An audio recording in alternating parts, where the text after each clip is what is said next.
All right, ladies and gentlemen, I'm what you need. You're watching my channel. If you like what you're seeing, you like the content of this video, don't forget that you can subscribe, share, comment, and you can donate via Western Union. You can also donate via MoneyGram. I don't have a problem with that. All right. Now let's talk about one of the fights that we didn't talk much about, which is Yordenis Ugas versus Jonathan Oquendo, Yordenis Ugas versus Abel Ramos. Jonathan Oquendo was the opponent of Jamal Herring, and I'm going to talk about that as well. I'm going to address that issue. We're live. This is a live stream, so you can always comment on this live stream right at this point in time. And we're just going to run through these topics. Jamal Herring versus Jonathan Oquendo. We're going to talk about Yordenis Ugas versus Abel Ramos. There's Abel Ramos. And we're also going to talk about Mike Tyson versus Roy Jones Jr. A little bit of discussion on that. And we'll also look at a little bit into Ryan Garcia versus Luke Campbell, as well as we're going to look at Marcos Maidana and his preparation. And you guys can also introduce any other topics you want to talk about. So Jamal Herring. Let's talk about Jamal Herring versus Jonathan Oquendo. Now, Jonathan Oquendo was not an opponent like what Carl Frampton had faced. Carl Frampton had faced an opponent who, first of all, he was at the lightweight division, so it's a much higher weight class. And it wasn't an opponent that had faced top-tier opposition. Now, let me explain to you what I mean. Jonathan Oquendo, for example, he had faced Lamont Roach, who Jamal Herring had beaten. And he also faced Jesus Cuellar, who was a featherweight champion, right? WBA featherweight champion, had beaten, forgot what his name is right now, the guy who faced Nolito Donaire. Anyway, so Jesus Cuellar, when Jesus Cuellar was featherweight, at featherweight, he also faced Johnny Gonzalez, good fighter, all right? Also was a former world champion. He also faced Abner Mares, who was another former world champion, I think three division world champion, right? And the important thing about this is that Jonathan Oquendo, I think he beat Johnny Gonzalez actually. Jonathan Oquendo, was always in those fights. He also faced Juan Manuel Lopez in 2008. He was knocked out by him. But he's not a guy who got knocked out very much in his career. A persistent opponent who leads with his head. Now, what happened with Jamal Herring was that he hadn't refractured any part of his eye orbital, but he had an old fracture that had not healed properly, so it was still, the fracture was still there. And what happened was when Jonathan Oquendo hit it, it seemed as though it affected the fracture, which caused him to have blurred vision in his eye. He actually could not see in his eye. His vision in his right eye was blurry. Okay, so it really would have been very bad for him to continue to fight with one eye, and he kept on talking about that. And he went for 3 extra rounds with this blurry vision. And not only that, but remember, the blood also from the cut above the eye was pouring into the eye. So he showed his medical record and the assessment that the doctor showed the fracture in a particular place and some connective tissue coming inside of the fracture. And what was interesting about that is that a lot of you guys talking about how he quit and he quit. Listen, man, when have you ever seen Jamal Herring quit?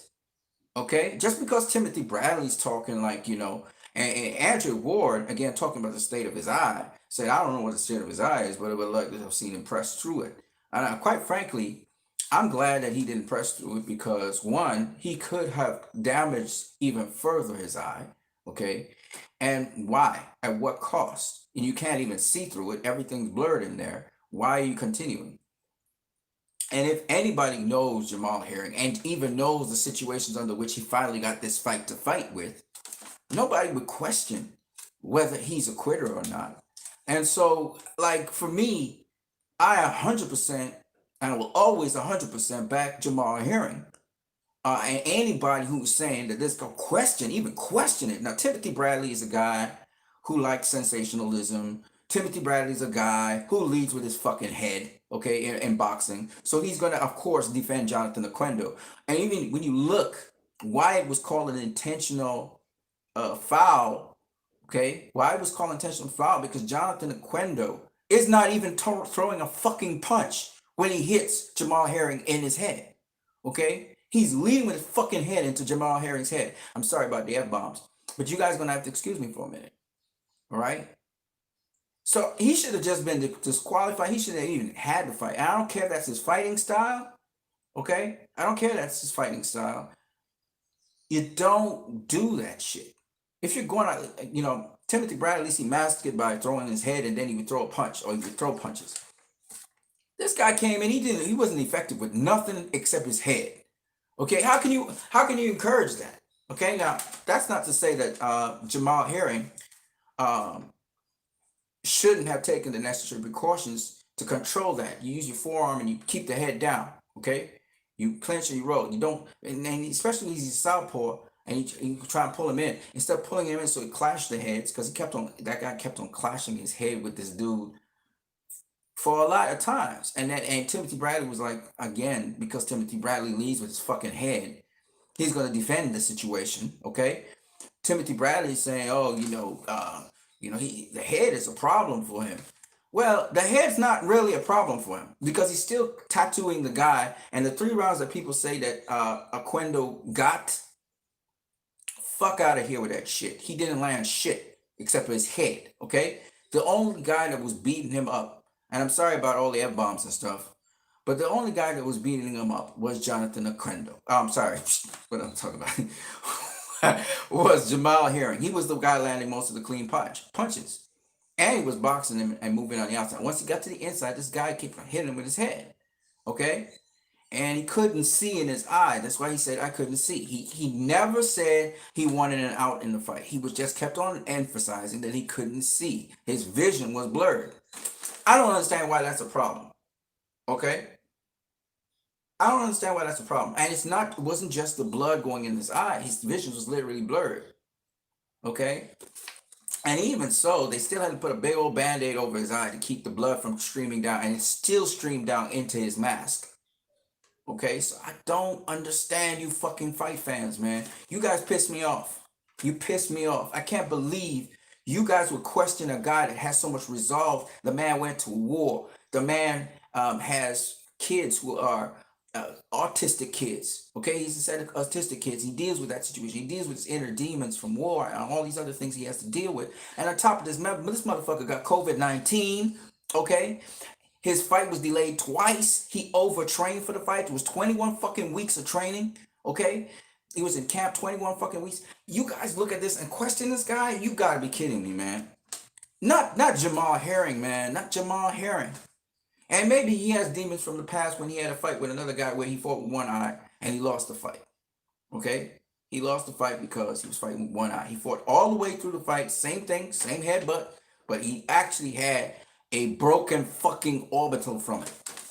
Okay? And he fought through that. Things that Kell Brook wouldn't fight through. And fights would stop because of that. This motherfucker fought through a broken eye orbital. And you guys gonna question this dude? You fight fans gonna question this dude? This is the thing I can't understand about you idiotic motherfuckers out here. You listen to stupid ass fucking head leading commentator in Chucklehead Timothy Bradley. Okay? You listen to him talk shit about Jamal Herring. And I don't forgive Timothy Bradley. Jamal Herring's gracious and you can say, oh no, I can't have nothing against Timothy Bradley. I could say something on his behalf. I'll be the asshole. Fucking chucklehead Timothy Bradley has been talking so much shit of late. You wonder if he's punch drunk or some shit. Okay? He gonna look at Jamal Herring and he go after this guy been fouling his ass for 3 fucking rounds. And we all know the referee that's there, he encourages action, okay? He's a guy who will give you the benefit of the doubt. Okay, we saw Marcus McDonald do all kinds of shit in the ring, and Tony Weeks. I love Tony Weeks because one thing about Tony Weeks, he will let the action flow. When Tony Weeks said that it was an intentional headbutt, when Tony Weeks says that, Tony Weeks don't say those things. When Tony Weeks says it's an intentional hit, but the guy wasn't throwing a punch, he threw his head. Okay? When Tony Weeks would say that, that fight wasn't supposed to go on. That fight should have ended in the 5th round. That fight went too long. If we're being reasonable, okay, but you guys, I don't understand you fight fans. He quit. He quit. Chuckle-headed Timothy Bradley, who knows he butts people with his head, right? And he specializes in that shit. You gonna listen to that dude? Back Jonathan Oquendo? Are you serious? Come on, fight fans. Y'all know better than that. Y'all know better than that. Not only does the guy already have a fractured eye orbital, but this fucker be butting him in the head and blurring his vision because he's rupturing, he's aggravating an old injury that hasn't even properly healed. It's still fractured.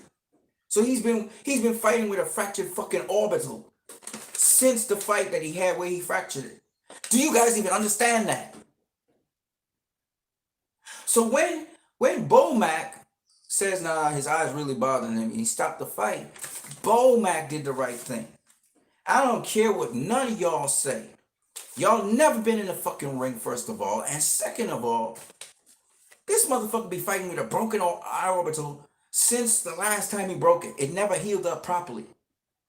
This motherfucker fought after having COVID-19. Now, y'all will say, well, look at David Benavidez. He also had COVID-19, and he fought through that. And I say, absolutely. I agree. But him not making weight is not a professional thing. That's totally different. He did not make weight. Now, am I mad at David Benavidez that he didn't make weight? How could you miss weight, bro? How could you miss weight? But he wanted to fight. He lost his belt because he couldn't make weight. Now, you can't be too hard on David Benavidez. At the same time, you got to be hard on him because he lost his belt for using cocaine, and now he's losing his belt for not making weight. Okay? So you get hard on him. But Jamal Herring does everything the right way, man. And this dude be fighting with a fucking broken eye orbital after coming out of COVID, which we don't know what, but come on, man. And he didn't even make excuses. Up to this day, he has not made excuses. He just showed you the report, and he was done with that. He hasn't made a fucking excuse. How do you guys, I don't understand it. Like, I don't understand you fight fans, man. I don't understand y'all. He quit. He did not quit. Okay? I seen fights stop for less than that. He did not quit. So stop it. Stop it. And Andre Ward talking about, oh, I don't know, but, I would have liked to see how Andre Ward was very careful what he said. You know what Andre Ward said? I would have liked to have seen him go further. I would have said the same thing. I would have liked to see how he would have dealt with that adversity and going forward. There's nothing wrong with saying that. But to tell me he wanted a way out and he was quitting, no. He couldn't see through his fucking eye. Now, if you want him to see through the next eye, fine. And on top of that, he can't see through. Would he fight on? Fuck yeah, he would fight on. But the question is, what's the cost of doing that? Why am I going to fight on with one eye when I've been flagrantly being headbutted throughout the fight? And this guy was flagrantly headbutting this guy for like round after round. You seen them clashing heads. What is this? Is this boxing or is this butting? Is this a butting contest? Come on, guys. Come on. And y'all just excuse that. And y'all go in on Jamal Herring. And yet Tony Weeks, he's liberal. He kind of allows a lot of action to happen and all kinds of shit to go down. But at the same time, man, the guy gets no warnings. He just got penalized at one point, and that was it. And was the fight turning? No, the fight wasn't turning. I don't know where Andre Ward got that this dude was accomplishing something. The only thing he accomplished, in my opinion, was he got Jamal Herring to fight him on the inside. He wasn't landing shit except for his head, and he wasn't doing nothing to Jamal Herring except for butting him nonstop. And so I just don't get it. I don't get it. I don't even know how you guys got the last 3 rounds for this dude. The first 2 rounds, I had him winning. You could have given him the first 2 rounds because he actually was leading. He was actually landing lead rights. He was actually landing body shots. But as the fight continued onwards, it was clear there was a separation between him and Jamal Herring, except clashing heads. Apparently, he was very good at doing that. Okay? So that's all I got to say about that. And Timothy Bradley, of all people, you should know Timothy Bradley. That's what he did. He led with his head. How many people got busted heads because of Timothy Bradley? So if Timothy Bradley's talking about you need to be able to handle all styles and stuff, you take that with a pinch of salt, fans. You take it with a pinch of salt. Anyway, let me go on to the next topic. Yordenis Ugas versus Abel Ramos. It's a good fight. It's a good fight. Abel Ramos, again, is an opponent who has faced some really good fighters. He faced Jamal James, and he lost to him. That was at welterweight when he stepped up to welterweight. But he has also fought some super lightweights because he was at super lightweight most, for most of his career. He fought Ivan Baranchyk. Ivan Baranchyk, for you guys to know, he was the guy that faced Josh Taylor, and Josh Taylor won the title, his first title off of him. That was the IBF. Okay, and Baranchyk, is a very aggressive fighter. Throws a lot of punches and stuff. But this guy, he made it to the final bell with Baranchyk, and he also faced Regis Prograis. Regis Prograis knocked him out. Okay.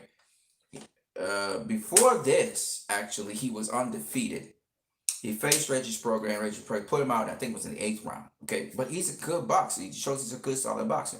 He also faced Maurice Hooker, and he got a draw with Maurice Hooker. We all know Maurice Hooker was, I believe he was the WBO. I think it was the WBO super lightweight champion. All right, until Ramirez, Juan Carlos Ramirez, stopped him. Right, so these are the guys that this guy faced. Now, Abel Ramos versus Yordenis Ugas. That fight was an interesting fight in the sense that Abel Ramos was kind of dangerous at certain points in time. He was boxing, he was mostly on the back foot for most of the fight. But there was a lot of feinting. There was a lot of, trying to protect yourself, and, they're feinting as if they're going to throw a jab, whatever. But what's interesting about him is he had a really nice, sharp, strong jab.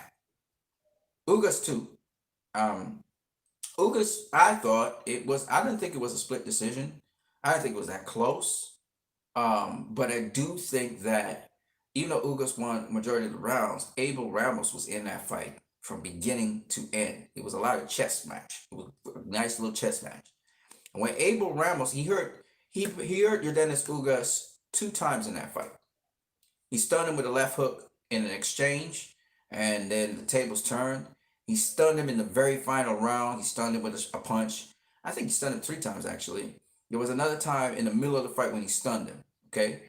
The other thing with Abel Ramos, he started to get more and more active as the fight went along, and he's throwing a lot of offense. Now, a lot of the offense was being blocked by Ugas, but Abel Ramos started to become more and more busy, and he became the busier fighter in the fight. So I can see why they probably had a split decision, because even though he wasn't landing, he was the guy doing more in some of the later rounds.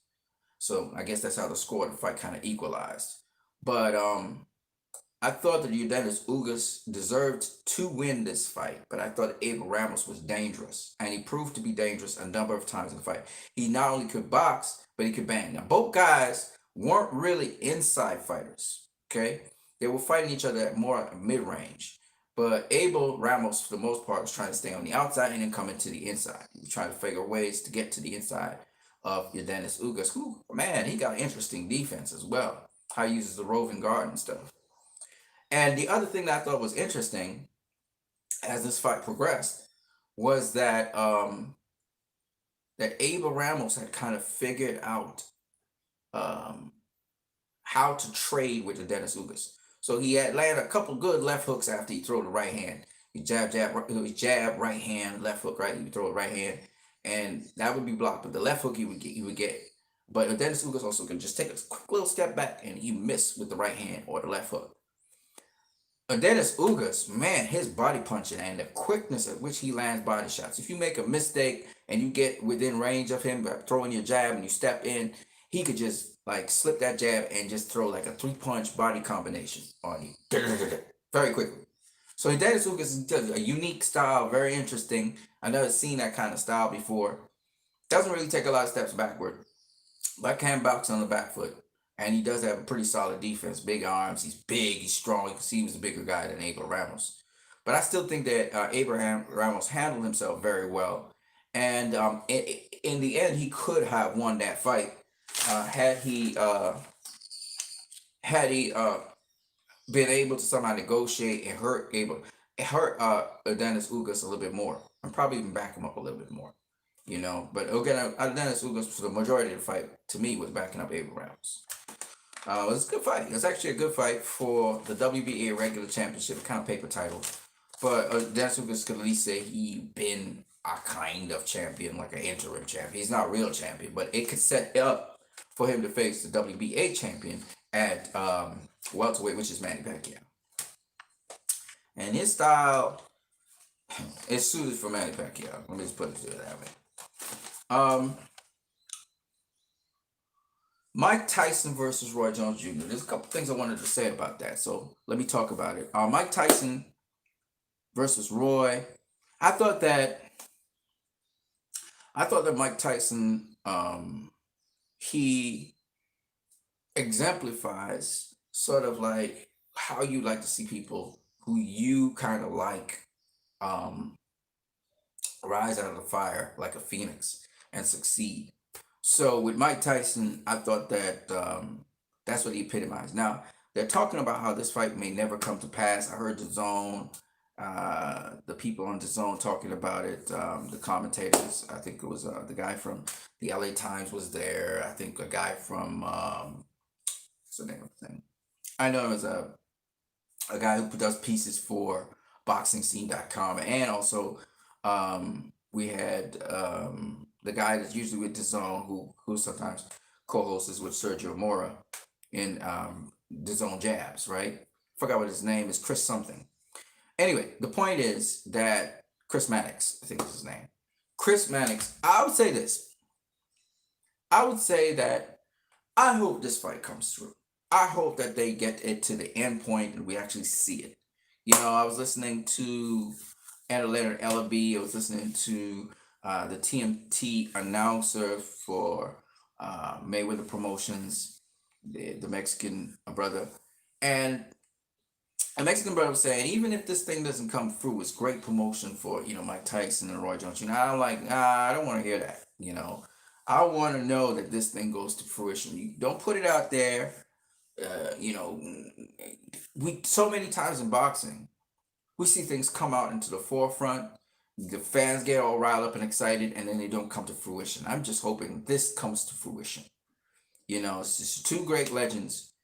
I'm looking forward to it. A lot of people are not looking forward to it. I'm looking forward to it if I can pay via the Thriller app, get my stuff paid out, and get subscribed or whatever, and watch this fight. I will watch it. I'll pay money to watch it.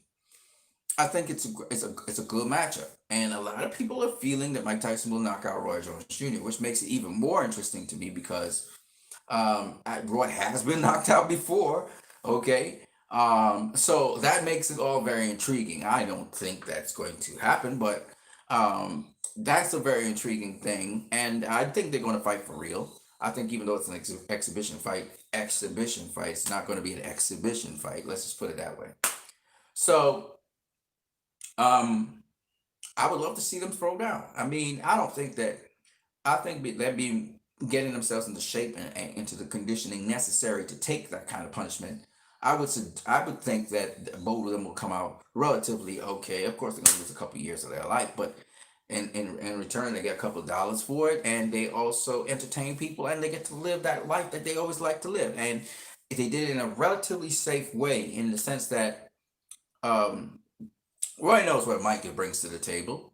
I don't know if Mike knows what Roy brings to the table, but Mike will be Mike. And I think that as a result of that, Roy's going to take the necessary precautions to make sure, and especially this was such an anticipated fight. This is one that Roy always wanted. I don't see Mike Tyson knocking out Roy Jones Jr. I'm just gonna be honest with you guys. I just don't see it. And Mike Tyson, obviously, with his pride and everything, he's thinking, man, I can't let this guy last in the ring. I need to get him out of there. But I don't think he's gonna. But I think the one thing that you're gonna see is Mike Tyson. You're gonna see Mike Tyson in there. You're gonna see him bring his thunder as much as he can, and he's gonna do his Mike Tyson thing. I just feel that Roy's gonna be Roy to a certain degree.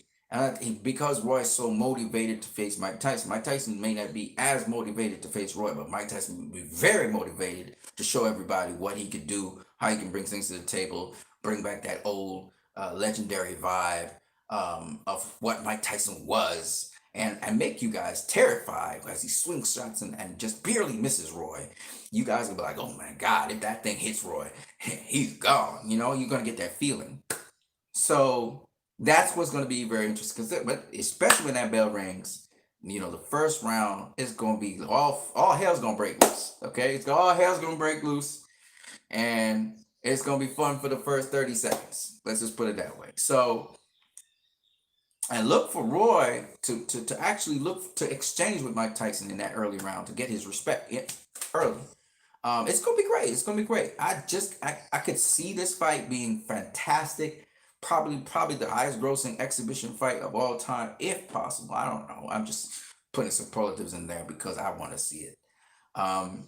But people are saying another thing that I don't like, which is, oh man, people are so excited to see Mike Tyson and Roy Jones Jr. more than the present guys who actually box and actually do their thing in boxing. As if that's a bad thing.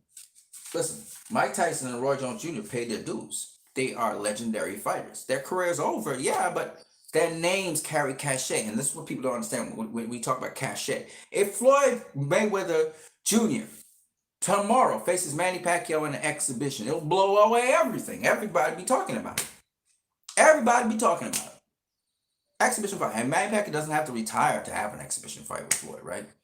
That would take over everything. It'll take over all the media, all sports, everything. Pay-per-view exhibition. No headgear. Just not going to appear in nobody's record, but it'll take over everything. Why? These guys have built up a reputation. They've built up a cachet. So, of course, them coming back into boxing. Now, Roy doesn't have as big a cachet as Mike Tyson. One of the things Mike Tyson did, which was brilliant, was he protected his brand. He kept his brand relevant over the years. Okay, he's been in movies. He's been in front of you. He's been in TV shows. He's been on network TV. He's been on cable TV. His name has been kept alive. He kept his brand alive over all these years. He's been in the media all the time. He's been in, media's money, right? So Mike Tyson's kept his brand alive. He's kept his businesses alive. So Mike Tyson's doing well. That's why Mike Tyson's name is so big, even to this day. It's because he actively kept his brand alive. And he had book tour and he did his talk thing. So he kept himself alive. Okay? That's why Mike Tyson's name is much more relevant today than a Lennox Lewis, than a Evander Holyfield, than a Riddick Bowe, than even Muhammad Ali right now. Mike Tyson's name kind of surpasses Muhammad Ali's name in the sense that right now, relevant topic, Mike Tyson. Okay, Muhammad Ali's name still carries a lot of cachet, but he's dead now. That's one. Two, even though the family has the Ali brand and the Ali name, which the family can keep that legacy alive. And I see people on occasion in groups posting up things relatively frequently about Muhammad Ali to keep his name alive. And the point behind why Ali's name is so very important is because a lot of things that we do in boxing today, or you see in boxing today, is as a result of Muhammad Ali's contribution to boxing. Not to say that before Muhammad Ali it didn't exist, but Muhammad Ali brought it to prominence. Okay, the Jack Johnsons, the most of the black boxers in boxing used to trash talk. They used to trash talk. Okay. Joe Louis was first black champion boxer, I would say, which they wanted to cap. He became heavyweight champion of the world. He couldn't do certain things. He couldn't clown, couldn't gloat over a guy, there was a lot of things Joe Louis could not do in the ring. They censored him. Guy coming from Detroit, you know how it is. Doghouse rules. Joe Louis knew how to trash talk like a motherfucker. But he was censored. He could not be allowed. So when Muhammad Ali was allowed to do those things, Joe Louis did not. He kind of despised Muhammad Ali because Muhammad Ali got to be the freedom to do what he wanted to do, whereas Joe Louis never got that freedom to do what he wanted to do. And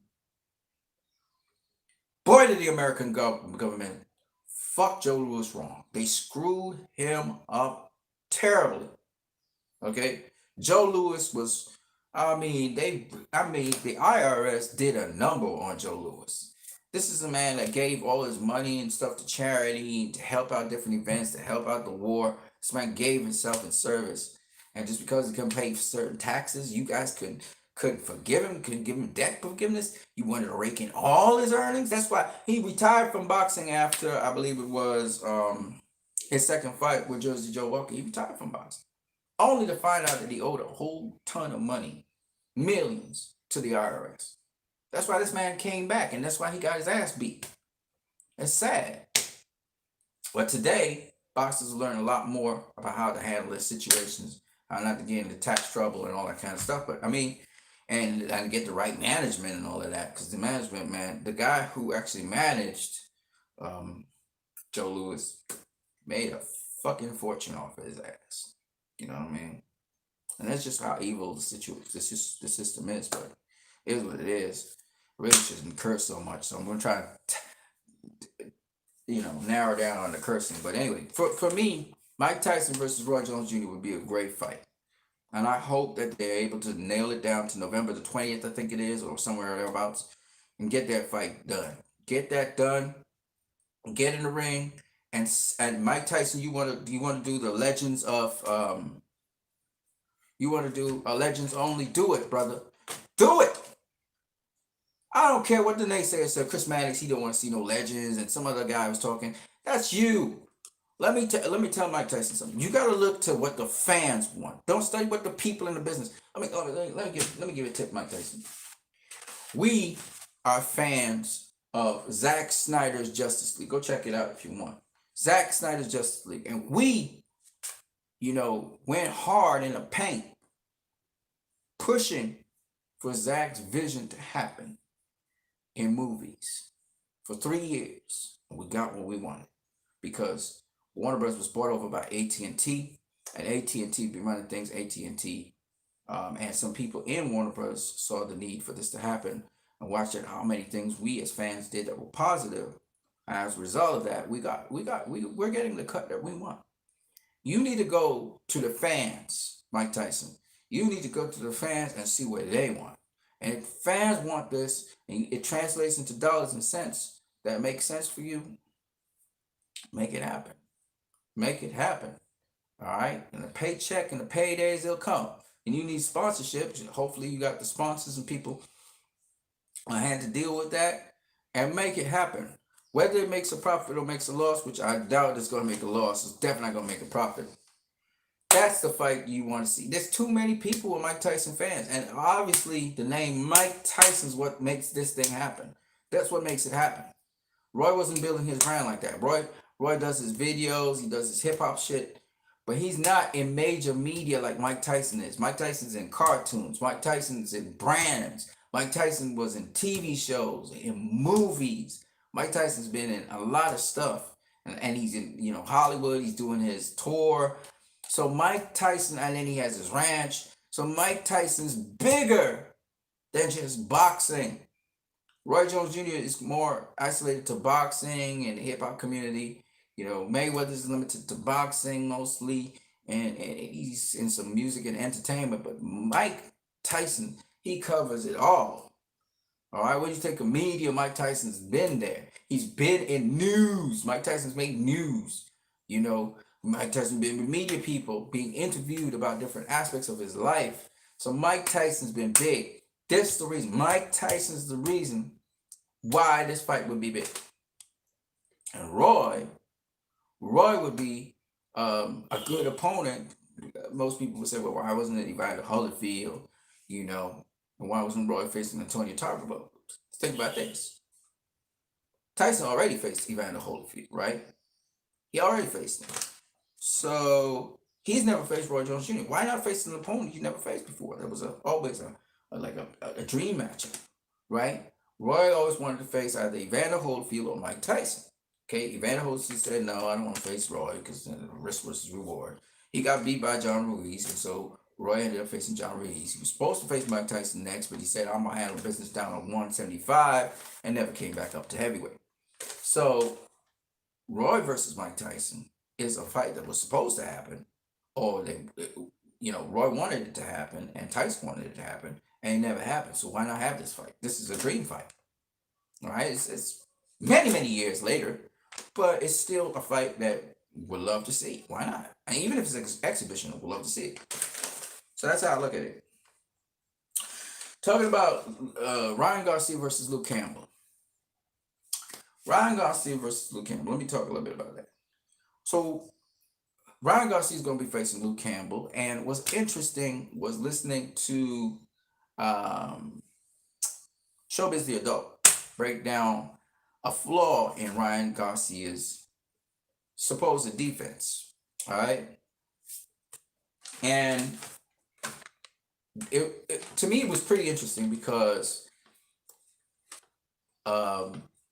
he was speaking on the fact that Ryan Garcia seemed to keep his chin up, especially when he's doing his offense, because he's a tall guy, 5'11". He's taller than Luke Campbell even. I think Luke Campbell's 5'9". So Ryan's a lot taller. And so he was talking about fighters like Mark Breland, who also kept their chin up, and that's how they get caught in exchanges with overhand rights or with left hooks or whatever, because the chin is up.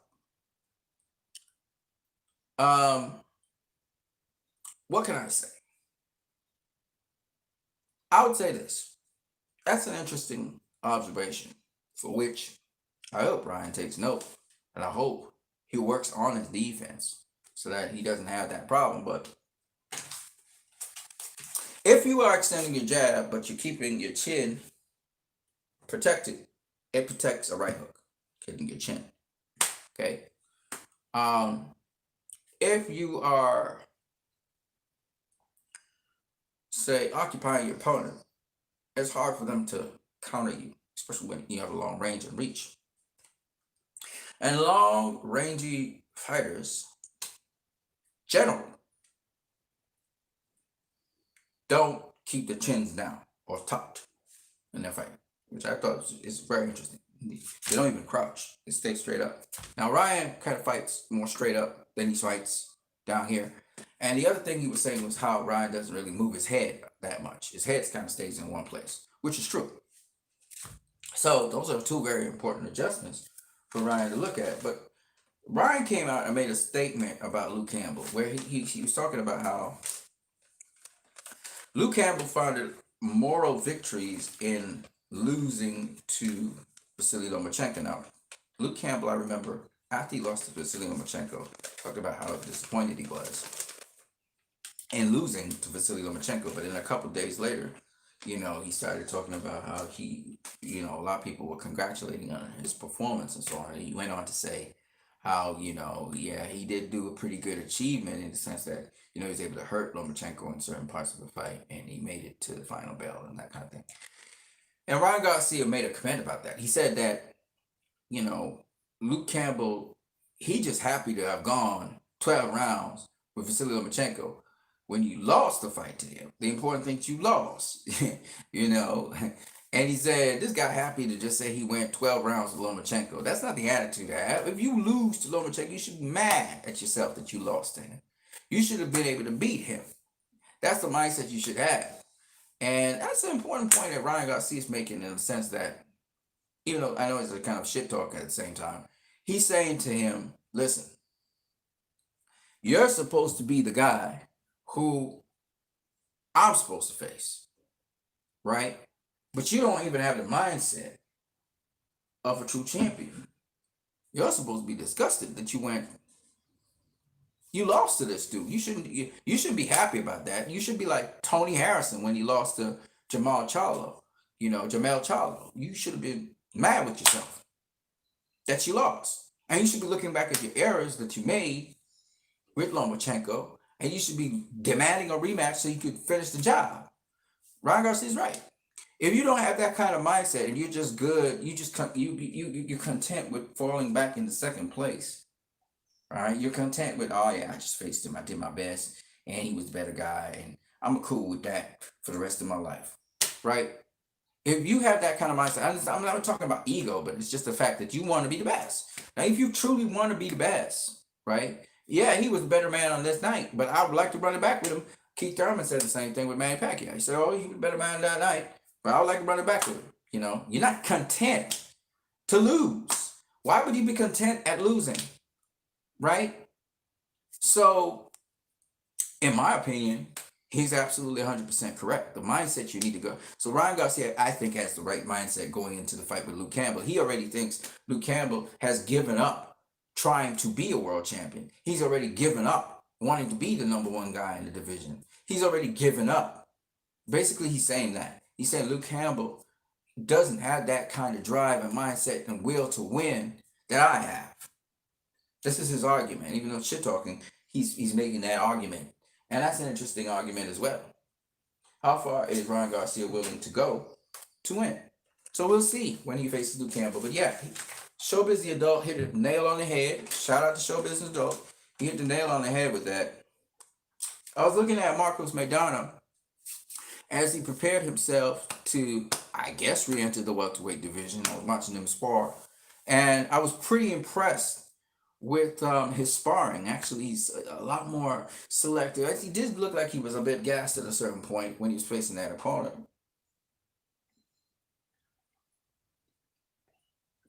But I was pretty much impressed with his overall performance. And, just he's so much more refined to me, a boxer, than what I saw before. People were talking about, he looked very slow. And I said, no, that's sparring. He's not going full tilt. He's not going at full speed, obviously. He's just kind of doing, getting himself familiar with the ring, dealing with the opponent, it's more about punch placement, defense, um, making sure you can move around the ring, handle yourself, that kind of thing. So, but it's really impressive to see him doing that and all the drills and all the cardio and all the hard work. And he's already doing this. And I think he's in Argentina. So that's him in Argentina doing this stuff. And it's just so amazing that he came down from like 200 plus pounds to what he is now. You remember how swollen, big, and fat he was. And he's now down to this small size, shredded, streamlined 147-pounder. And you know what this makes me realize though? Because Sean Porter's a similar guy like that.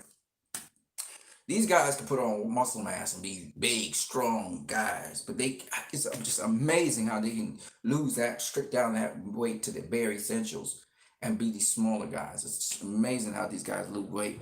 And Marcus Maidana is a perfect example of it. Now, Marcus Maidana, I think he called out Manny Pacquiao.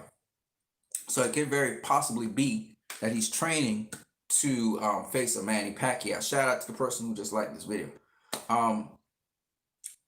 And so I'm quite enthused. I'm very excited about seeing him face a Manny Pacquiao as well.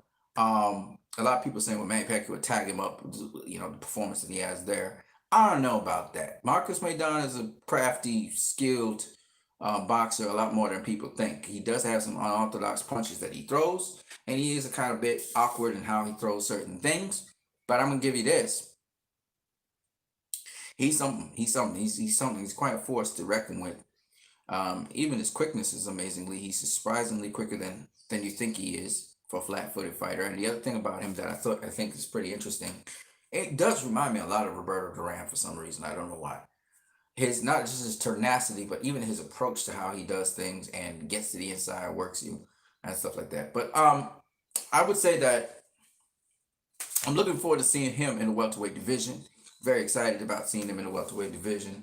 I want to hear your guys' view on that. If there are any other topics you guys want to bring up, you bring up the topics right now. Until then, what you need's in the building.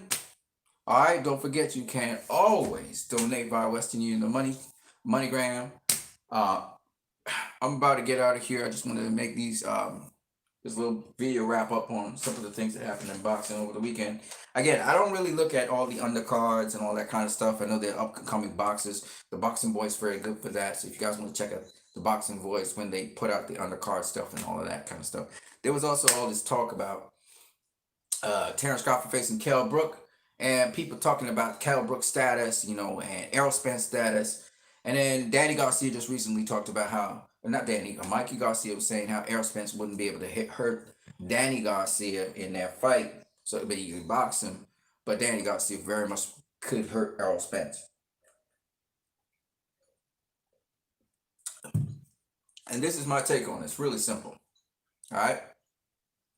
My take on it is that's bullshit. Okay. Mikey Garcia is just talking out of his ass right now because that doesn't make no sense whatsoever. I'll give you a perfect example of this. Okay. Not that I personally been hit by Errol Spence like Mikey has, but that's not good enough. Errol Spence broke Kell Brook's next eye orbital. He broke it. Okay. So you got to have some kind of power to be able to break a guy's orbital. Okay. And it probably is comparable to Triple G's power because Triple G broke his orbital. Okay, so Errol Spence can crack.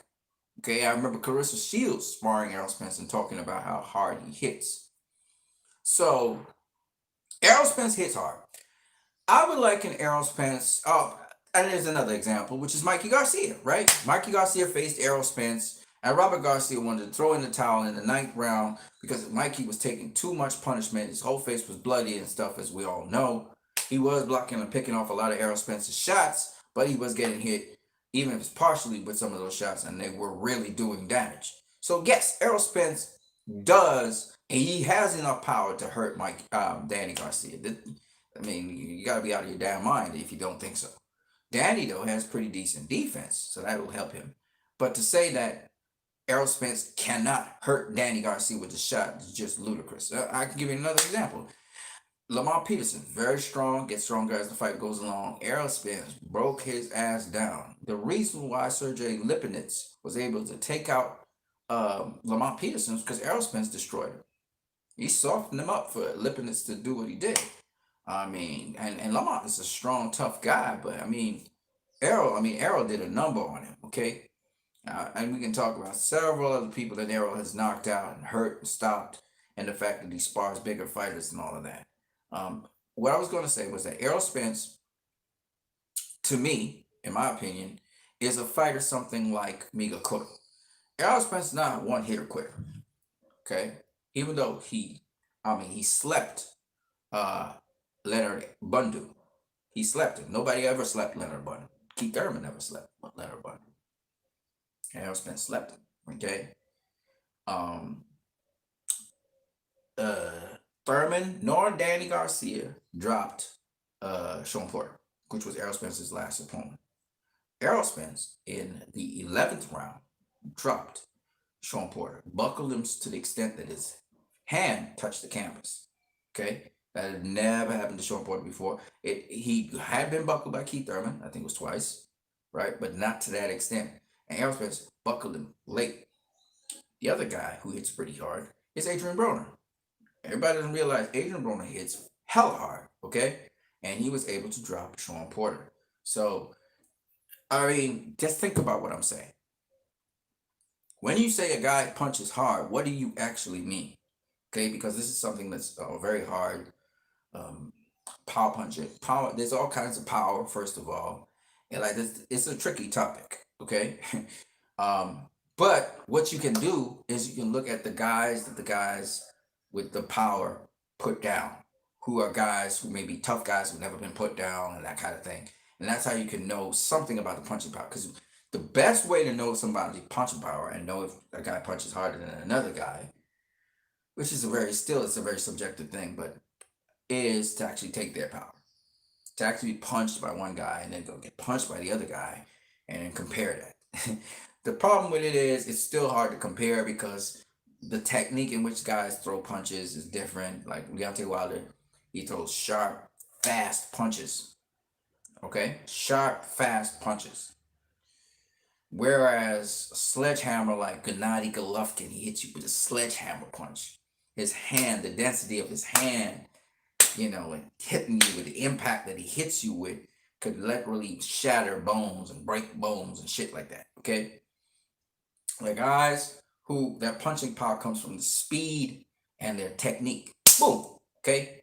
There are guys, again, who just got that pulverizing power, And they're not punching with all that speed, and they're punching with some technique. But when they hit you, the density of their bones is like hitting, it's like slamming yourself into a steel beam that's coming at you. Bang! Okay? So there's different kinds of punching power. Okay? And even though guys may have high KO ratios, they may have gone about it doing it different. All right? A guy like Sergey Kovalev just got that. He got that kind of sledgehammer power.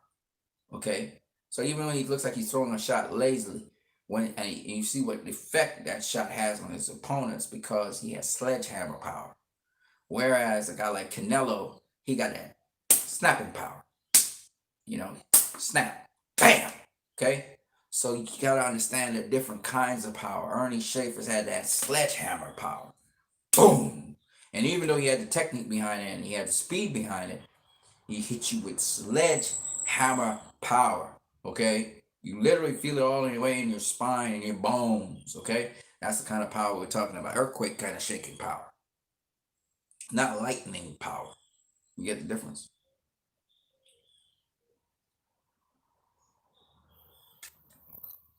So if you don't understand that, you keep on. I hear some of the dumbest ass questions ever. So, but Mikey has faced Errol Spence. He survived him. Didn't do a whole lot offensively, but he was able to push him back. He was able to do little tricks to trade and know how to angle his body. He had pretty good defense, so he was able to pick off a lot of shots that Errol Spence was throwing at him. He was even able to hurt Errol Spence and back him off a little bit. But because Mikey also has power. We saw it against his last fight against Jesse Vargas, in which he dropped Jesse Vargas. Mikey has some power. And even Adrian Broner not wanting to engage Mikey. Mikey has power. Okay, we know this. Just looking at the reaction of opponents to Mikey. Adrian Broner has power. And we've seen him drop guys like Sean Porter. Sean Porter doesn't get dropped like that. And Sean Porter, after Sean Porter was dropped, he was like, what the fuck was that I just hit? You know what I mean? He was like, what the hell is that? So there are different kinds of power. And Marcus Maidana, he got like that sledgehammer kind of power. So let me explain. So when people talk about Errol Spence maybe not a guy that will just knock you out with one shot. He's not one shot hitter quick. Okay? But like Miguel Cotto, he will break you down. Break you down. He can break bones, break ribs, and shit with it. It's kind of like a fast, sharp, but pulverizing power. Very technically sound power. But at the same time, it's also very pulverizing. And he's really ripping those shots into your body. Puts good leverage into his shots. His thing's more technique, leverage, okay? That makes his shot so bad and collapses the arms just very well. So it's short, chopping. It's like really beautiful stuff, you know what I'm saying? And he'll bang you up. He literally beat you. He's like a bruiser, like that. So Cotto's kind of like that kind of fighter as well, but not as sharp and as refined as an Errol Spence. Errol Spence has different technique and everything, but I'm just talking about in terms of a guy that wouldn't get you out of there with one punch, but he will smash you down. He will beat you down. That's what Errol does. He beats you down. And even Sean Porter succumbed to it, and he actually had his hand touch the canvas because Errol was breaking him down to the body. Okay, so if that makes any sense to you, that's what Errol does. He wasn't able to break down Mikey Garcia to the body like he wanted to, unless when Mikey Garcia started engaging him on the inside, that's when he got to do his inside work. But he was using such beautiful pivot work. He was boxing very well from the outside, you know. So he picked him apart mostly from the outside. But you know, he threw a 6-punch combination on the inside to Mikey Garcia, of which Mikey picked off like 4 of them, got called for 2, you know.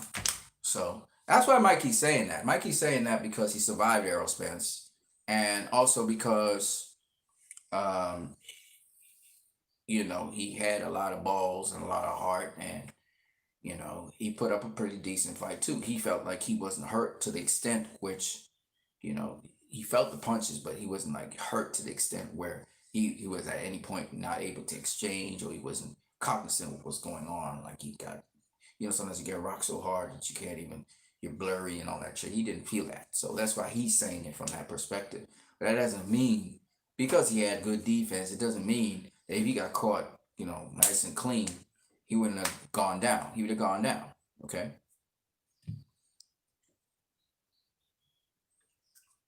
And again, the reason why Errol was able to back him up a lot in that fight him on the inside and tag him up, was because Errol was having the effect with his punches. So it wasn't like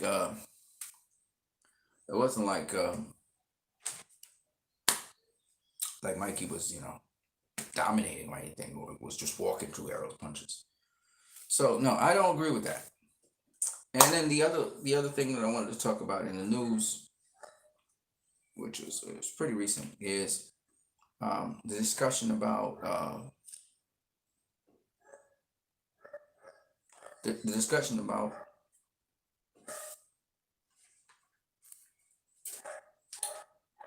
Deontay Wilder's silence and why is he not saying anything and so on. And then Deontay Wilder came out with this recent excuse about his popping some bicep muscle or whatever.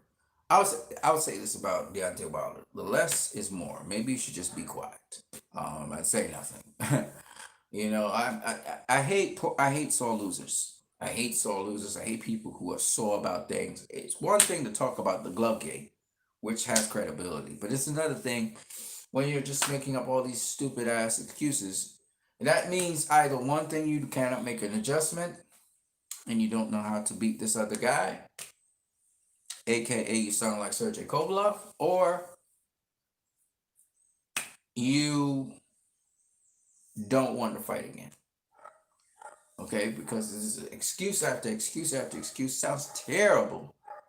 Reminds me of all those sore losers, whether it's Pacquiao, whether it's with Mayweather, or whether it's I mean, sore losers, man. Give it up, down to stop that. The other thing that I liked about Jamel Herring was when he came in with the Black Lives Matter overall and the Wakanda mask in honor of um, my boy who died, Chad Boseman, Chadwick Boseman. And of course, we all know Chadwick Boseman supported Black Lives Matter as well. And a lot of people were saying, oh, you shouldn't talk about Black Lives Matter and it's a terrible thing and blah blah blah. Listen, man, there's no way saying that Black Lives Matter is a terrible thing. And I remember talking about Chad Boseman's death, and I spoke about the things that matter, which is like Black Lives Matter. And some people came on there saying, "Oh, you call yourself a Christian? How can you align yourself with that?" And I'm looking at them like, "Are you out of your goddamn mind?" You know what I mean? I'm about to cuss again. I mean, it's humanity. Okay, if all lives matter, then Black Lives Matter too. So what the hell are you talking about? Like, I couldn't even reconcile how insensitive these people are, and how disgusting they are, and how disgusting racism is to make people rise up and be angry that some people are talking about their lives mattering, and that police brutality is such a terrible thing. I still can't reconcile it. There's nothing that makes sense, and I tell you how sick the mindset of people are. How sick some people are in their heads that you're going to justify police brutality. And the thing is, when the police start brutalizing white or non-black citizens, and they're getting brutalized by the police, all of a sudden everybody's hands are in uproar and unrest because they're just oh, look what the police are doing. They're targeting us as human beings, blah blah blah. I'm not saying all police are bad. Absolutely not. We need the police, right? But for the individuals that have crossed the line and have abused the power and authority that is given to them, just like in Hollywood, where right now we have an issue with Ray Fisher, who you guys don't know who I'm talking about, but it doesn't matter. Ray Fisher and certain Warner Brother heads, okay, who have abused their authority. As a result, we did not get the movie we were supposed to get, but now on top of that, the actors were treated badly and unfairly and threatened. Well, because of that, do you expect him not to speak on this issue? And when he speaks on the issue, he's the bad guy? Oh, come on, man.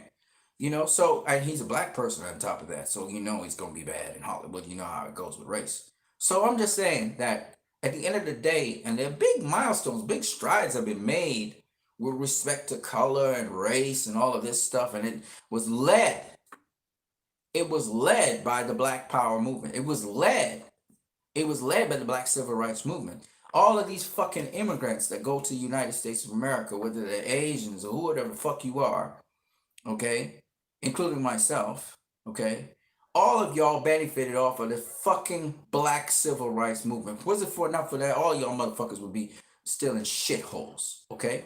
You would be in shit, and they would be looking at you like shit. So stop it. Stop it. If it wasn't for Black lives mattering to the extent where how many people's lives and blood had to be shed, okay? Because in the United States of America, as we all know, they used to lynch a nigga. They used to lynch a nigga. Okay? Let's be real. They used to lynch black people because of actions they did that they thought was out of line with what they wanted. And they felt threatened. And they would lynch people. And how would they lynch you?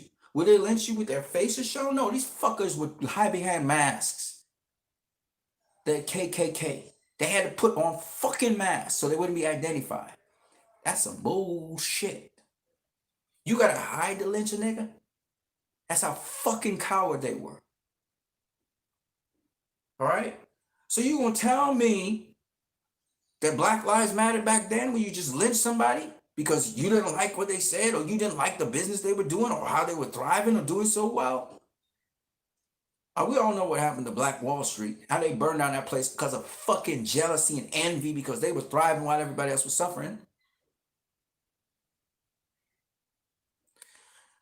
I don't have a problem saying this. I don't have a problem saying any of this. So where these motherfuckers want to open, any of y'all motherfuckers out there want to open your little stupid ass mouth and talk about Black Lives Matter is destructive and shut the hell up. Shut up. Because black people come a long way in the United States of America from once they used to be. And y'all still with your little fucking racist ass. I don't mince words. Your little fucking racist ass want to tell them still to shut up? Shut the fuck up? You shut the fuck up.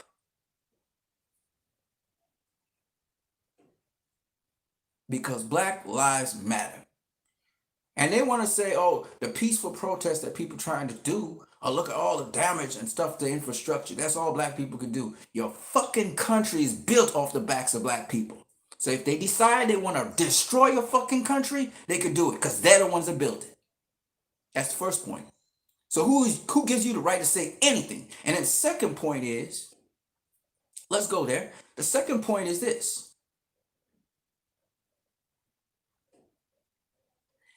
The protests and the people who are protesting Black Lives Matter are decent people who are peaceful people, and it's hooligans that are doing this. Because why would I, as a black person who has an issue with a white police officer or some other police officer of some other race or color, or even the same race or color, killing black people, why would I go to black establishments and black businesses and destroy them for that? There has to be a stupid ass mind to do that. The people protesting Black Lives Matter are not about that. It's hooligans. And I know for a fact because one of the channels that I look at on here who actually deal with boxing have been covering this. I know that it's subversive behavior is actually being happened and agitated by certain specific people linked to certain corrupt police organizations. There's footage of police planting bricks in specific areas for agitators to go who have been paid to agitate. And I don't know if they're black or white. Most likely they're white. Because they're going from state to state agitating. And everybody, including Muhammad Ali, used to talk about the white people who agitate black people against each other. We all know about the agitators. Oh, you agitating. And he used to do it in the form of a joke, but nonetheless, when has it not been that black people have been pit against black people by non-black people? This has always been going on. So even when somebody black When everybody agrees on something, there's gonna be one token ass fucking black person who gonna get up because they getting paid. That's what we call it Uncle Toms. You know, Uncle Tom's not really that, but man, they're gonna be paid to say some shit. Okay? They're gonna be paid to say some shit. And why do I not care what I say on here? Because it's the truth. I'm not telling you no lie. So at the end of the day, okay, we have black lives that are being killed by police officers. On top of the fact that black lives are being killed in communities where their lives are not mattering either. By black people. In gangs and all of this other stuff that's going down. But not everybody lives in a community of gangs, and not everybody has a criminal rep or criminal rap. But the first thing they say, oh, there's a black person, oh yeah, he have a record or something. He gotta be evil. He gotta be dirty. He had to done something wrong. Because he's a black person? What did Andre Ward do wrong? What did Andre Ward do wrong? Nothing. But he's boring. I see it all the time. And we know it's sparked by fucking racism. Because here's what, if he was white, y'all be praising his ass till kingdom come. And how we know this? Perfect example, Lomachenko. Same school of boxing as an Andre Ward. As a Floyd Mayweather. You know what's the funny thing about Floyd Mayweather? I'm going to talk about it. Because he's not a perfect person, but up to this day, that's all they use. They use his name as a reference every single time. You want to make news, use his cachet. But these fuckers like to use it in a negative way. Like I said before, I'm not going to mince any words on you guys. I'm not going to mince words. I'm going to say it as it is. And fuck y'all. Especially you fucking fans that don't know shit about boxing and you just talk out your ass and you echo a commentator. You can't even score a fucking fight. You don't even know what the fuck they doing in the ring. But you open you're the ones, you're the empty barrels make the most noise. You're the ones that talk first. Y'all from the age of Larry Merchant and fucking Jim Lampley. And I still say those motherfuckers messed up boxing. And when has Bob Arum ever promoted, since the days of Ali and Sugar Ray Leonard, when has he promoted a black fighter to prominence to make millions and millions of dollars? When has he done that? Under his promotional banner. Who? Name me one.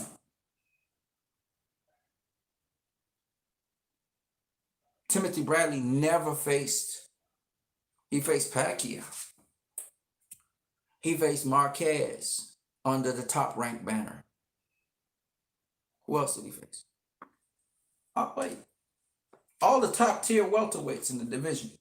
Who else did Timothy Bradley face? All the Thurmans were there. The Amir Khans was in his heyday. The Sean Porters. He was supposed to face Sean Porter. We was talking about it at least. Kell Brooks. He was supposed to face Kell Brooks. What happened with that? Errol Spence was supposed to be his mandatory. All right. Why didn't Timothy Bradley face anything more than a Juan Manuel Marquez and a Manny Pacquiao? There was a lot of good boxers out there. And then y'all look at that and y'all can't realize Bob Arum is a problem with Terrence Crawford. Y'all can't realize that. And listen, Jay Prince is an excellent manager. He's a good guy. I like him. But he's not getting the fights for Terrence. He's not helping Terrence. He's not helping Shakur. He's not helping none of them. Shakur can't get a fight with Josh Warrington. Ain't getting no damn fight with Garros Jr. He moved up to super welterweight, super featherweight. Who has he faced so far? Is this the same thing we're going to see? Are we going to see him not get the fights he's supposed to get? Or he's going to get the fights he's supposed to get? I'm just saying. Terrence Crawford. Terrence Crawford's going to be facing probably, maybe Kell Brook. Maybe. He had a Keith Thurman fight chance. They should have negotiated. That's what they should have done. If they was really serious, I don't know. Supposed to have had the Pacquiao fight. Doesn't look like that's happening. Who you gonna face? And mind you, throughout his fucking career, his entire career, these are the guys that he faced that are worth something to talk about. Ugas Gamboa, right? Ugas Gamboa, right? He faced Ray Beltran, who, at least for at least one fight, became a lightweight champion, a version of the lightweight championship he won. Okay. He also faced uh, the kid that faced Josh Taylor and just recently faced um, um, Jose Ramirez. Okay, Victor Postol. Good fight, good fighter. Um, I don't talk about the African fighter. I don't talk about him because he's a Florida fighter. He's a tall fighter. He fought two other guys. He fought the Russian kid and he also faced the Argentinian kid, right? The Argentinian kid was chasing after Floyd's 49-0 at the time. I'm trying to remember what his name is. O something. Can't remember, right? Yeah. He was a unified world champion, so you gotta give him that. Walter is what something I can't remember, the African kid. And then he also faced the Irish or Scottish, I think it was a Scottish kid, Ricky Burns. All right, good fight. In between all of that, he had all sort of little fights with guys who never became world champions or anything, but he had those other little fights there. And then at welterweight, he had the fight with Jeff Warren. All right, Jeff Warren. And then he had Amir Khan. Amir Khan's totally not as nowhere near what he was. He wasn't even a top 10 welterweight at the time. And that's about it. Those are the guys that he faced who were world champions, you know, been at the championship status, good fighters. That's it. Everybody else was not. I mean, Benavidez is an okay fighter, but he's unproven, never been a world champion, you know. I believe it's Russian kid, Kovalevskis, he was ranked, I think, number 10 in the top 10 welterweights at a certain point in time, but he hadn't really faced any competition. Stepped up a little bit in competition, faced Ray Robinson. Ray Robinson arguably beat him. It was given a draw. So, I mean, you look at his competition throughout his fucking career, and you can name, what, 5 names? You got Burns, you got Gamboa. Gamboa was his best win. Gamboa was his best win. He's not had a better win than Gamboa for his entire career. Ugas Gamboa. But he faced Ricky Burns. He did face him overseas. He did face Ray Beltran, who became world champion after he faced him. And that's at lightweight. And then he also, of course, faced Gamboa at lightweight. That's 3 names. Then he faced Jeff Horn, and then he faced Amir Khan. He got 5 names on his resume of guys who became world champions. Because it's very important to understand the difference between, especially in this modern time, somebody who's become a world champion, because becoming world champion, as they all tell you, makes a difference, right? You have a different confidence and so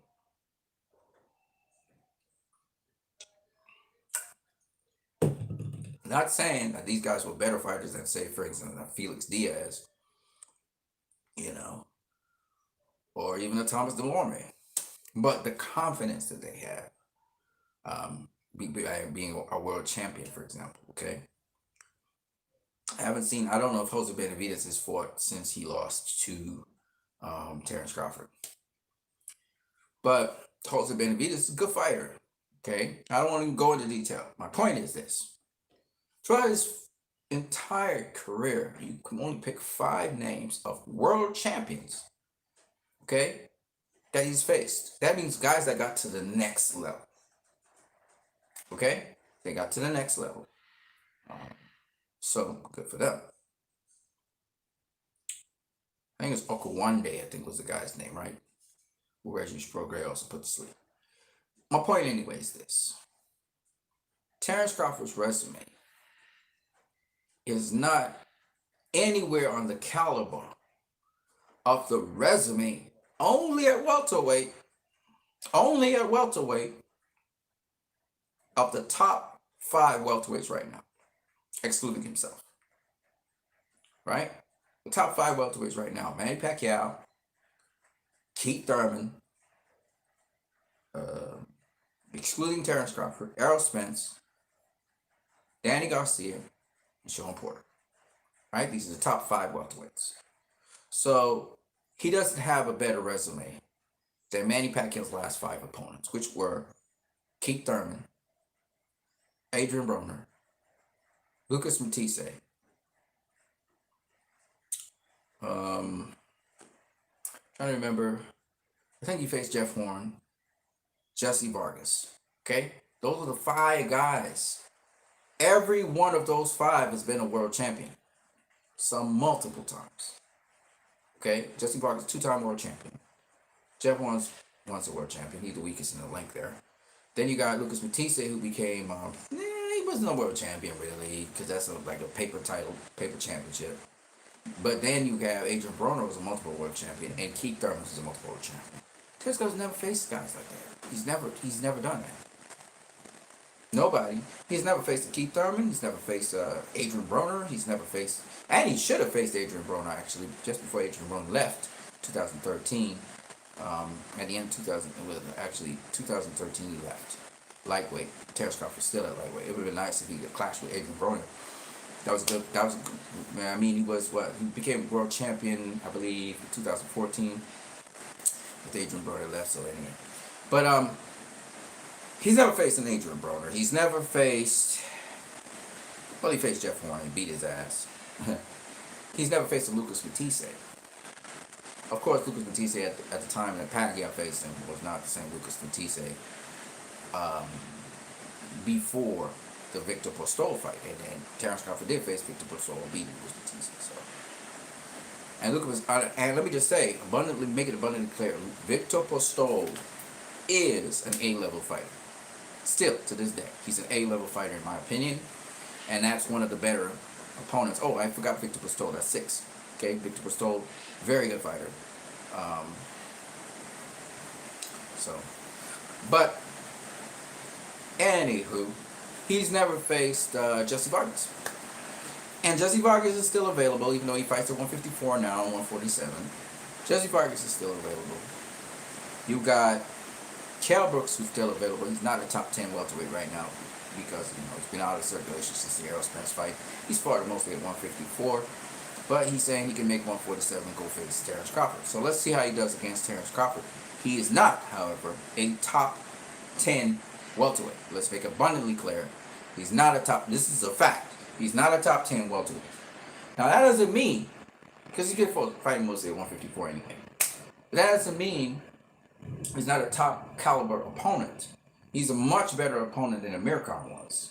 Okay, because Amir Khan came off of a knockout loss. Like he was not, and not to say that, I think Amir Khan actually faced Sammy Vasquez and some other guy, but he got knocked down and all that kind of stuff. Kell Brook's not been knocked down. In fact, Kell Brook hasn't been dropped until Errol Spence in his career. Okay? Not even Triple G dropped. Oh, yes, Triple G did drop. But, in both fights, the fight was stopped with Kell Brook on his feet. Not to say that Amir Khan wasn't stopped on his feet against Errol Spence too, Terrence Crawford, but Kell Brook, has never been knocked senselessly out. Cat has been a number of times. So if Terrence Crawford would face Amir Khan, why can't he not face Kell Brook? I never understood why he didn't take the Kell Brook fight right after he had the Amir Khan fight, but he said, he had his mandatory. Now, Sean Porter ends up being Terrence Crawford's mandatory at this point in time. So there's Sean Porter as well. If Sean Porter agrees to it, Sean Porter could face Terrence Crawford. And I really don't care what Sean Porter says. he should jump at that opportunity, even though Sean Porter is making movements in the WBC to try and get another fight to get back the WBC title against Errol Spence. He's trying to gun for an Errol Spence rematch, which I find stupid because, listen, you already faced Errol Spence. Now, if you become the WBO champion, now Errol Spence has to unify with you, and you get to face a new opponent. Therefore, it means you would have faced almost everyone except for Manny Pacquiao. And if you're fortunate enough to face Manny Pacquiao, great, right? You know, Sean Porter, let's say you beat Terrence Crawford for some strange reason you did. Then you face Manny Pacquiao and you beat Manny Pacquiao. Now you are the WBO, WBA champion. Errol Spence has to face you. You know, it sounds like a longer road, but and a harder road, but that might be the road you need to take to convince everyone that you could beat an Errol Spence. You know, so I'm just that's what I think about that. But at the end of the day, he's a mandatory for Terrence Crawford's WBO championship title, even though he's also put himself in the position to be a WBC, a mandatory challenger for Errol Spence's WBC title. So he's done that as well. But the thing I'm saying with Terrence Crawford is he doesn't have that kind of resume. He doesn't have Errol Spence's resume is better than the entire of Terrence Crawford's resume. And that sounds crazy, but it's true. Errol Spence has faced Kell Brook, who's the #1 welterweight in the world. I think Terrence Crawford also faced Victor Postol, who was the #1 super lightweight. No, Victor Postol was not the #1 super lightweight in the world at the time either. But he was high up. Anyway, because Postol never defended his title. He faced Errol Spence immediately. Nonetheless, the point is, Errol Spence faced Kell Brook. Errol Spence faced Mikey Garcia, who's a pound-for-pound fighter, and that means something. Clearly, Mikey Garcia is showing that he is, that quality of fighter, because he's once again proving himself in the ring by beating Jesse Vargas, showing his pound-for-pound status. The only guy who has beaten him is Errol Spence. And it wasn't that he was beating him because he was beating him up. He was beating him because Mikey Garcia just could not find the range to get to Errol Spence. Just falling short. Anyway, back to what I was saying. So, Errol Spence has also faced Lamont Peterson, super lightweight champion. Errol Spence has also faced Sean Porter, WBC, at the time was the WBC welterweight world champion. It was the former IBF welterweight world champion, Kell Brook was beaten. And Errol Spence also is facing Danny Garcia, former WBC world champion, and a guy who has faced top. He faced the #1 WBC welterweight in the world at the time, Keith Thurman, and he also faced the #3 WBC, #3 welterweight world champion, #3 welterweight in the world, Sean Porter. Sean Porter was at #3 at the time. So Danny Garcia has faced some top tier guys. So this is Errol Spence's competition. All those guys I just mentioned, Terrence Crawford has never faced anybody on that stature. This is why I say that career-wise, Terrence Crawford has a remarkable career. 3-divisional world champion, leading champion at 135. Undisputed world champion at 140. Very impressive accomplishments. And then WBO world champion at 147. But you have to look at the status, caliber, and cachet of opponents he faced. And I mean, there's just no comparison when you're talking about guys like Sean Porter or Spence. Sean Porter, particularly his resume, even though he didn't beat everybody, he had close fights with Keith Thurman, Danny Garcia, Errol Spence, Dennis Ugas is another top welterweight in the division. And He's also had some other guys who are world champions on his resume, which we don't really talk much about. But again, these are just names that separate themselves from everybody else. This is what makes the welterweight division so hot.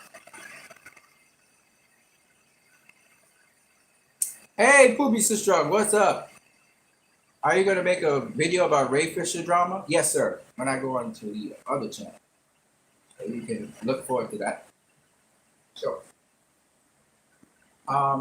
So I just wanted to leave that with you guys. Nobody's really brought up anything else. It was just some stuff on movies. I'm going to go across and deal with the movies. Again, don't forget that you can donate to this channel via Western Union MoneyGram. I know that people want to donate to my channel and they keep on barging me on this. How can I donate online?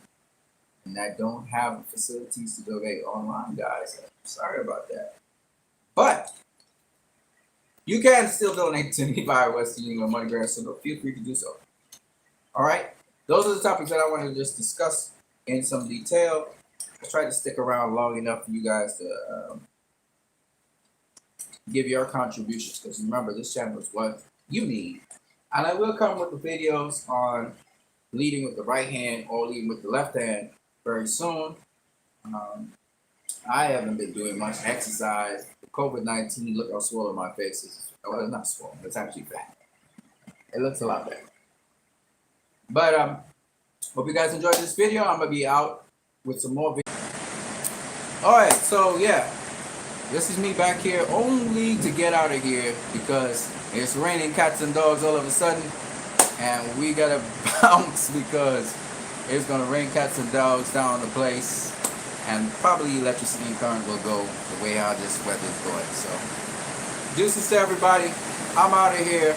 And I'm sorry about the expletives, people. I know I'm a Christian and everything. I shouldn't be cursing and swearing.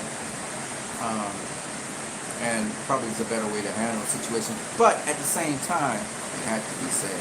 However it came out, I'm very sorry about that. For those of you who are not really into the cursing and swearing things, try to weed through it like if you're mature enough, weed through the expletives and see the content behind what I'm trying to say. And I'm working on myself as well. Still been having little issues with different things. So I'll catch you guys later on What You Need. Peace.